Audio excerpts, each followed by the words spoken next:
Welcome, everybody. Good evening. Thank you so much for joining us here for the second Storytellers Night of the New American Speakers Program. My name is Dr. Laura Gonzalez, and I have the privilege of being the teacher for the New American Speakers Program as we are in our 7th cohort of this amazing program that is intended to help refugees and newcomers to the U.S. practice their storytelling, public speaking, and writing skills. So over the course of 10 weeks, the students that you'll hear from tonight have been digitally working on their stories, practicing different topics, and are so excited to share with you tonight what they have been working on. We are very, very grateful to the Refugee Storytellers Collective for sponsoring the New American Speakers Program, as well as to Weave Tales, who are making this work possible. So thank you so much to everybody involved in making this event what it's going to be tonight. I am so, so excited. So without further ado, I want to introduce the theme for the night. So the theme for tonight is home and community. We're going to be hearing from different students. We're going to be hearing from guest speakers, and then we'll have a chance at the end to discuss together what home and community mean to all of us and what home and community should entail for everyone around the world. I want to start off by saying that some of the stories we hear tonight will be a little bit difficult.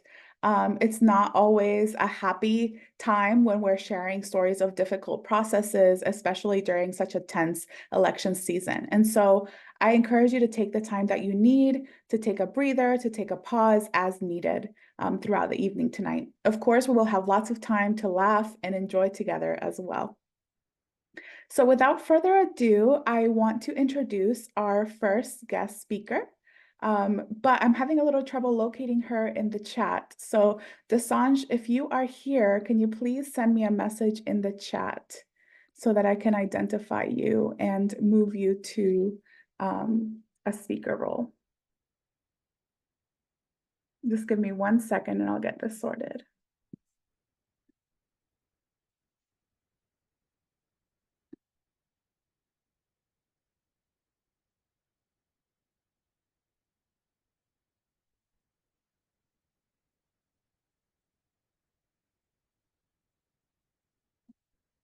Seems like we're having a little bit of a technical difficulty, but that is not a problem because we have so many amazing students lined up tonight. So with that, I'm going to introduce one of our first student speakers for the evening, Zulikha Akrami. Zulikha Akrami is a political science graduate student at Northeastern Illinois University. She recently joined Trellis as a career services navigator. She served as a community engagement researcher at Urban Institutes and held the position of ASA/APA program coordinator at the Alliance for Multicultural Community Services.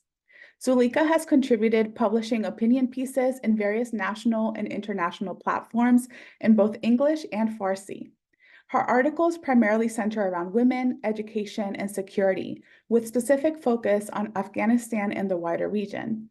She is a fellow at Every Woman Treaty that actively contributes to the organization's efforts to advocate for the rights of women and promote gender equality on a global scale.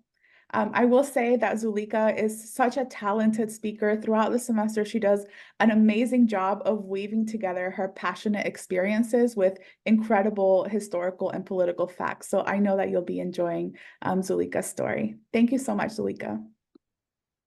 Thank you so much, Laura, for the very powerful introduction. And thank you so much for having me.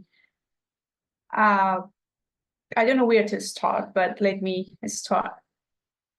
Dear Hall, I stand before you today to urge a crucial policy change that affects thousands of lives and the very fabric of the United States. The issue at hand is the legal uncertainty faced by newly arrived Afghans as they attempt to build a new life in the United States. For a moment, imagine the fear and desperation of fleeing your homeland, leaving behind everything you have ever known, only to arrive in a new country where your future hangs in a persecution and a precarious balance. This is the reality for thousands of Afghan refugees who risked everything to support United States mission in Afghanistan. The numbers speak volumes. According to the Urban Institute research published in August 2023, 17,588 asylum applications have been filled for 24,254 Afghan parolees. Yet, as of February 2024, only 4,557 Afghan asylum application and SIV application has been approved. These figures are not only representing statistics, but families, individuals, and children's that their lives are in limbo. But let's keep our look behind the numbers. These are people who have already begun to enrich the new community. The International Rescue Committee reports that across the United States, Afghans are meaningfully contributing to the economy.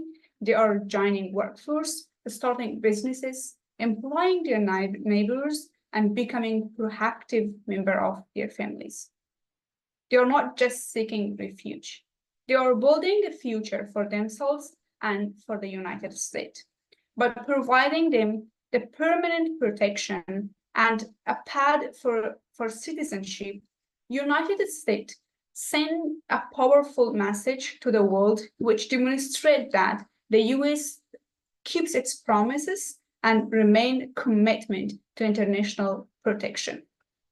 I appeal to your sense of justice and compassion. These individuals have already faced unimaginable hardship.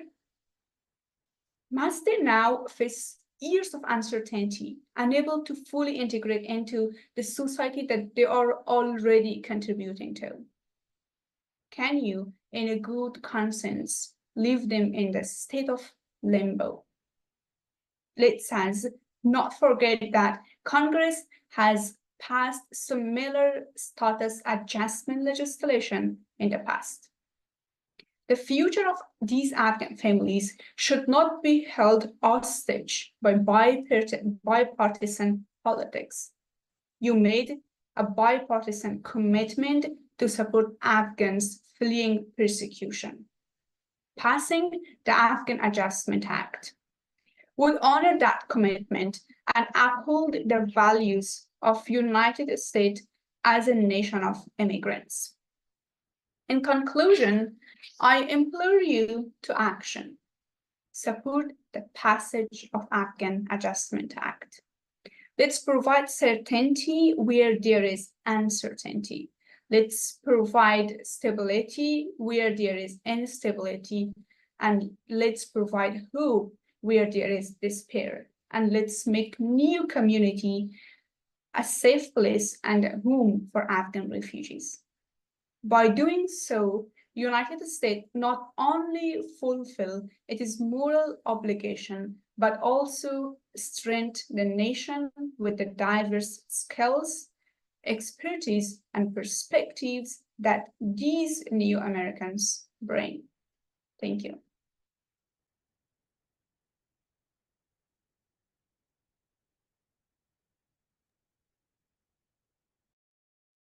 Thank you so much, Zulikha, for such a moving speech.